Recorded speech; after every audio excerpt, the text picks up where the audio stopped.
Election commission में आज एक दरखास्त आई थी कि तहरीक तहफ़्फ़ुज़ आईन पाकिस्तान के नाम से एक अलाइंस रजिस्टर किया जाए और उसे इंतखाबी निशान भी दिया जाए। और उस केस की जब आज समाअत हुई इलेक्शन कमीशन में तो दिलचस्प सूरत हाल हो गई। जो दरखास्त गुजार थी उन्होंने कहा ये दरखास्त तो हमने जमा ही नहीं कराई, ये तो दस्तखत जारी और हम ऐसी कोई दरखास्त नहीं जमा कराना चाहते और ना ही कोई ऐसा अलाइंस बनाना चाहते। हमारे साथ है मुस्तफ़ा नवाज़ खोकर जो कि तहरीक तहफ़्फ़ुज़ आईन पाकिस्तान के नायब सदर है। मुस्तफ़ा साहब, ये क्या हुआ आज? कैसे एक दरखास्त आई, इतना सेंसेशन बना और ऑल ऑफ अ सडन वो मुकर गए? क्या लगता है आपको इसके पीछे क्या था? वो कहते हैं ना, बाजीचा अतफाल है दुनिया मेरे आगे, शब रोज़ होता है तमाशा मेरे आगे। तो इसी तरह आज एक तमाशा हुआ, मज़े का खेज था एटलीस्ट कि उसने हमें एक हंसने का मौका फराहम किया। हमारे लिए भी ये एक हैरानकुन बात थी कि तहरीक तहफ़्फ़ुज़ आइन का नाम लेने के लिए जिन जमातों ने दरखास्तें जमा कराई हैं, ये हैं कौन और मकसद क्या है। हम इसीलिए आज यहाँ पर पेश हो गए, मैं खुद आर्ग्यूमेंट्स किए और वहाँ पर हैरानकुन तौर पर उन्हीं जमातों ने कहा कि हमने तो ये दरखास्त दी ही नहीं, हमारे तो दस्तखत जाली हैं। तो फिर इस किज़िए का मकसद क्या था?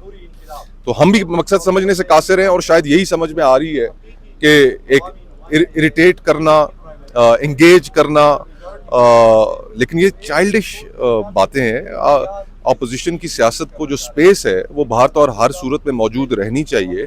अगर वो आप स्पेस रिस्ट्रिक्ट करेंगे तो हमने अभी रिसेंटली आज़ाद कश्मीर में देखा कि क्या हुआ।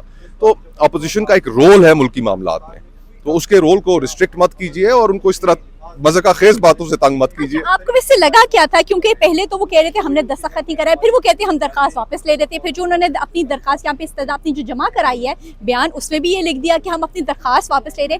तो क्या आपको लगता है कि दरखास्त उन्होंने किसी के कहने पर जमा कराई थी और किस दबाव पर फिर वापस ले दी? देखिए, जो उनका पहले हाथ ये कहना कि ये हमारे दस्तखत ही नहीं और ये तो हमारी दरखास्तें ही नहीं, किसने पता नहीं जमा करा दी, तो इलेक्शन कमीशन ने भी उन्हें कहा कि इसके कॉन्सिक्वेंसेज होंगे, फिर फोरेंसिक होगा कि क्या आया आपके दस्तखत हैं या नहीं है।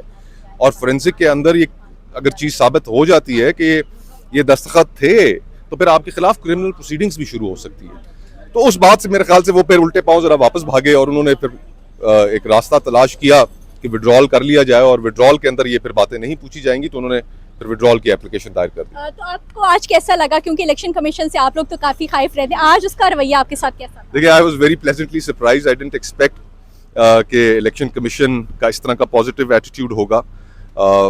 फ्रैंकली जो 8 फरवरी के इलेक्शंस हों, तहरीक इंसाफ से उनका इंतखाबी निशान लेना हो, तो बहुत से क्वेश्चनेबल एक्ट्स इस इलेक्शन कमीशन ने किए हैं।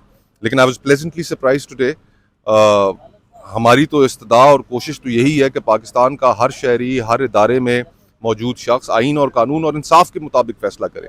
अगर इंसाफ होगा मुल्क में, कानून की हुक्मरानी होगी, तो हमारे झगड़े ख़त्म हो जाएंगे। आप क्या समझते हैं कि अब तो एक सामने बात आ गई, आपका अलायंस अभी तक रजिस्टर नहीं है और अलायंस के ऊपर आप इलेक्शन भी लड़ सकते हैं, तो क्या आप अलायंस अपना रजिस्टर कराने जा रहे हैं इलेक्शन कमीशन? देखिए, अभी तक तो हमारी कोई ऐसी सोच नहीं थी। इंतखाबी अलायंस भी हमारा नहीं। हमारे मतलूबा अहदाफ है पाकिस्तान में आइन की हुक्मरानी से के हवाले से, जमहूरियत के हवाले से जो हम हासिल करना चाहते हैं। तो अब इसके ऊपर बैठकर मजीद मुशावरत करेंगे कि क्या दोबारा ये अटैम्प्ट होगी, तो उसके लिए हमें तैयार रहना चाहिए। ये जरूर बहस का हिस्सा जरूर होगा। बहुत शुक्रिया मुस्तफ़ा नवाज़ खोकर। ये थे मुस्तफ़ा नवाज़ खोकर जिन्होंने बताया कि आज कैसे यहाँ पर इलेक्शन कमीशन में एक सरप्राइजिंग किस्म की समाअत हुई जो हैरान कुन हो गई। इलेक्शन कमीशन में आज कह लगते रहे, क्योंकि जो दरखास्त गुजारते पहले तो वो उन्होंने कह दिया कि ये दरखास्त तो हमने जमा ही नहीं कराई, कि हमें कोई अलायंस नहीं चाहिए, और फिर उन्होंने वो जो दरखास्त जमा कराई थी उन्होंने वो वापस ले ली। और तहरीक तहफ़्फ़ुज़ आईन पाकिस्तान के हवाले से जो केस था, जो उसके अलायंस की रजिस्ट्रेशन एक और 3 सियासी जमातों की जाने से दावा किया जा रहा है, कहा जा रहा था कि हमें ये नाम दे दिया जाए और हम इस पर इलेक्शन लड़ना चाहते हैं, इंतखाबी निशान दिया जाए, वो दरख्वास्त जो है वो वापस ले ली गई है। दरख्वास्त गुजारों ने अपने बयान जो हैं वो इलेक्शन कमीशन के सामने जमा करा दिए हैं और इस तरह ये केस अब ख़त्म होता नज़र आ रहा है। जी।